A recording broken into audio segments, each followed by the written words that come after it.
Welcome back everyone to another episode of the Adventures of FoxFoil. Today we are starting off in the city after spending quite a bit of time away from it, and I've got a major project that we are going to be doing today along with some other side projects that I think are going to be really important as well. And the major project that we are going to be doing is going to go in this space right here in between our moss farm over on this side and our nether tree farm over on this side. This is definitely an area that could use with some work because right now it's just really flat and doesn't have much going on with it. But there are a couple of things that I want to do before we get started with that project. If you saw the last episode, you may have noticed that I died quite a number of times, which was definitely not very fun. And one thing that I realized was that I need a system that will allow me to quickly get back to my gear after I die so I can collect it up before it despawns. So I've collected up some things that I think will help get this system set up. And you can see them all in here, and you might be thinking, oh, FoxFoil has done some work off camera. What a typical Minecraft YouTuber thing to do. But trading with villagers is rather boring.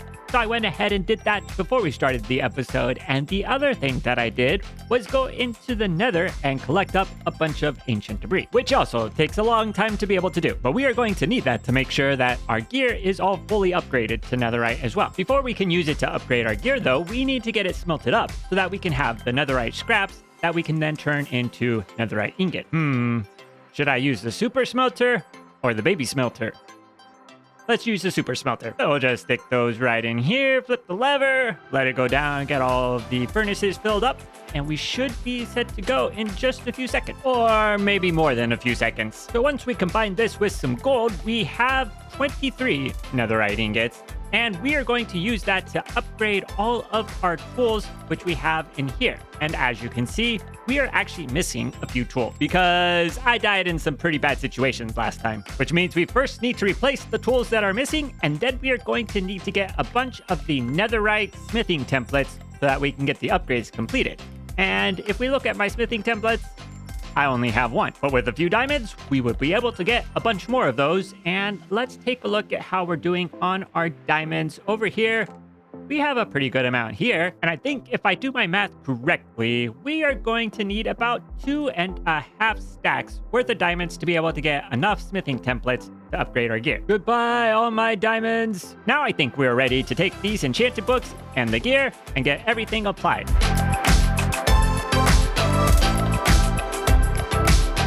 So I finished doing all of the enchanting that I wanted to get done, and if you're wondering why do I have all of these elytras and armor, well, that is what we are going to be doing for our first project for today. But before we get to that project, let's get our gear upgraded. So we'll place in the smithing template here, we're going to place in the netherite ingot, and let's get all of our tools converted over to the netherite tools. Well, our shulker box of tools is looking much more impressive, but we are now going to use the rest of the gear that I enchanted to create a revive system that can be used after I die. And we are going to need to get a couple of things before we can build that system, including some bed, spruce logs, spruce slabs, spruce trapdoors, polished tuff, regular tuff, and our shulker box of redstone material. And now that we have everything, let's head back to where the spawn point is in this world. When I die in this world and I haven't set my spawn point, this is the area that I end up in. And using a compass, we can actually figure out the exact block that I will end up on. And it's this one right here, which you can see is where the compass points to. And having figured out that this is the block that I spawn on, we can mark that block with something different. So let's put in a tough block right here, and that way we know the exact point at which I will spawn. Now we need to clear out a little bit of space so that we have an area that we can be able to do some work with. I've now dug out the area in the shape of the build that we are going to put in this space, and now it's time to start filling it in, starting with the mechanism that we are going to be using for the revive system. And so we are going to place 2 dispensers, one right here and one right here. For the dispenser on the left, this is going to hold shulker boxes with revive kits that we are going to fill up using the items that we enchanted earlier. The dispenser on the right is going to hold bottles of enchanting, which can be used to repair the items in the revive kits once we're done using them. For the dispenser over here that's going to hold the shulker boxes, we don't need to do too much to be able to cause them to be dispensed. That'll just be a button. But this one over here is going to require a little bit of work, so we need to dig out some more space underneath it that we can build the redstone mechanism that's going to get it all powered up. So to do that, we are going to first start by placing in an observer underneath it. Then we are going to go down and place another observer, which is going to be facing up into this block right here, like that. And we'll break this block right here because we don't need it anymore. underneath this observer, we are then going to place a sticky piston right here. And next to that sticky piston, we are going to place a target block. Once the target block is placed, we are going to run redstone from it all the way up these blocks here, right next to where the observer is. But because we want this to be powered for a short amount of time, we are going to use a pulse extender down here, which we are going to create by placing in a bunch of comparators along like this, and then back along here. And then finally, we are going to use some redstone dust to put right here and right here. And now that this system is built, if we power it, you can see what will happen is that this clock will be powered for a short amount of time, which will allow a number of bottles to be dispensed. But now we need to make this look a little bit nicer. So let's do that by creating a border of polished tuff, then a layer of just the regular tuff block, and then fill in the middle with some stone. Then we are going to use some stripped spruce logs to create a railing that is going to go around this space. In these spaces right here, we are going to place in some furnaces because the top texture is going to match up with the dispensers that we have right here. And then in between the stripped spruce logs, we are going to add some slabs. On top of the spruce logs, we are going to add some polished tuff slabs, and then we are going to finish it off by placing in some spruce trapdoors. And this little platform is now looking much better. For these revive kits, the items that we are going to add are going to be a full set of diamond armor and an elytra. We'll also add a fully enchanted diamond sword, pickaxe, axe, and shovel, 4 stacks of rockets, 2 stacks of golden carrots, 1 bow, a stack of arrows, and a bed. So now check out these revive kits that we have here, and all 4 of these are all the same. So let's get these loaded up into the dispenser, and this system will be complete. But now we can test out this system to see how it will work. Let me put my items over here into this shulker box, and then let's say I'm out in the world exploring, and all of a sudden I drop down into a space like this and die.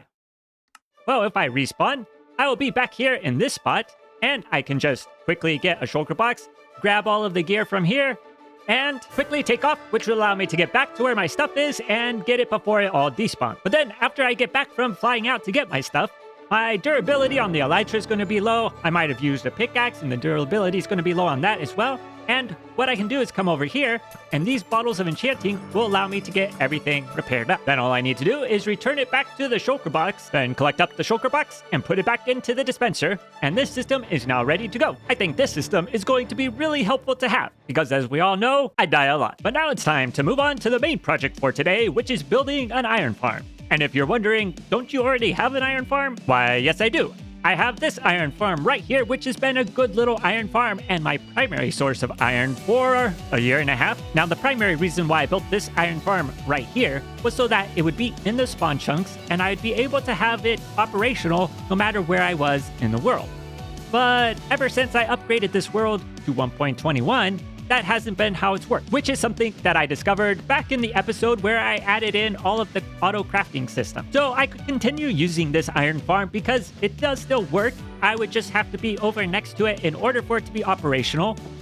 Or I could build a new iron farm in my city over here, which would give me a good excuse to build another massive building. I think we all know which way I'm going to go. But before we get started building the farm, there is one thing that we need to do, and that is work on our roads. Because on this side of the city, our roads are a little lacking. I mean, just look at this one. It ends right here in the grass field. This one ends in the grass field, and this one doesn't even have a road sticking out to anywhere. First things first, let's clear out the space for the road. So I think we now have the roads all planned out. We've got the long straight one that's going to lead between these 2 farms. Then we have a curvy road that leads over to here.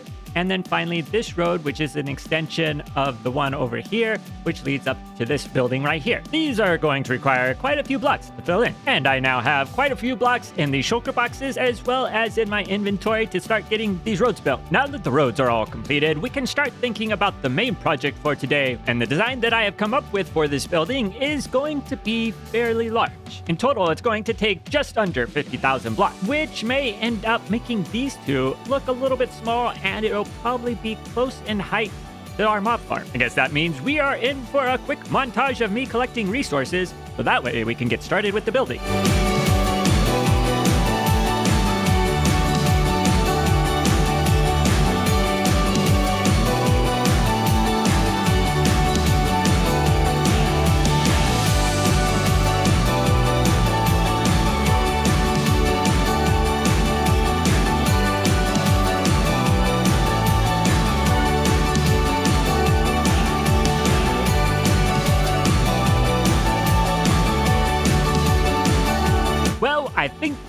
have just about everything collected up, and in these shulker boxes, there are quite the range of materials that we are going to be using. Some of them, like these gold ore blocks, took a little bit of work to get. Other ones, like the black concrete, we already had. And I've now moved everything out to where we are going to be doing the building, but there is one thing that I forgot that we are going to need before we can get started, and that is to get the villagers that are going to be powering this iron farm, which is definitely a bit of an oversight, but I do think that we are pretty close to some villages. There's one over here. That might be good. I think there's one over there as well.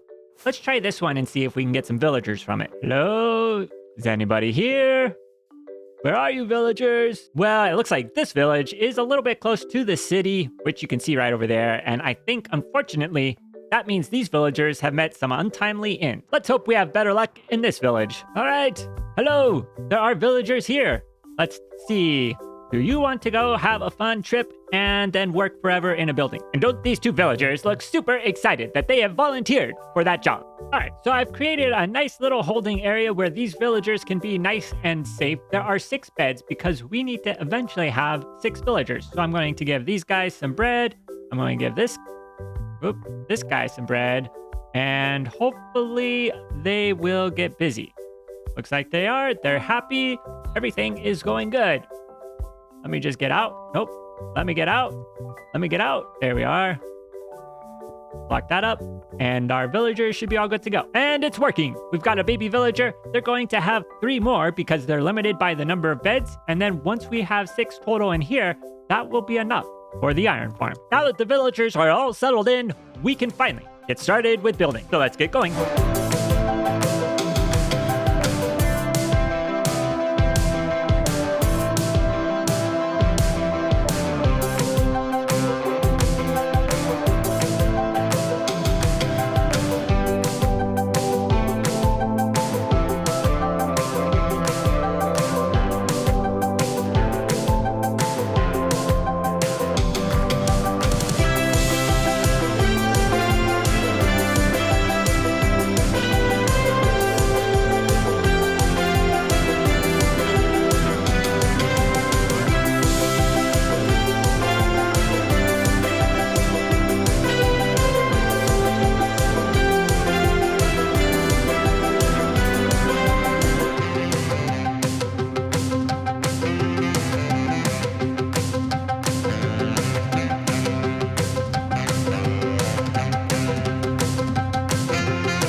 And our newest building is now completed, and I think this really helps to fill in this space back here, which had been rather empty for a long time. But while the building is completed, there are 2 things that we still need to do with the farm before that is fully operational. And let's head inside to be able to take a look at what we still need to do.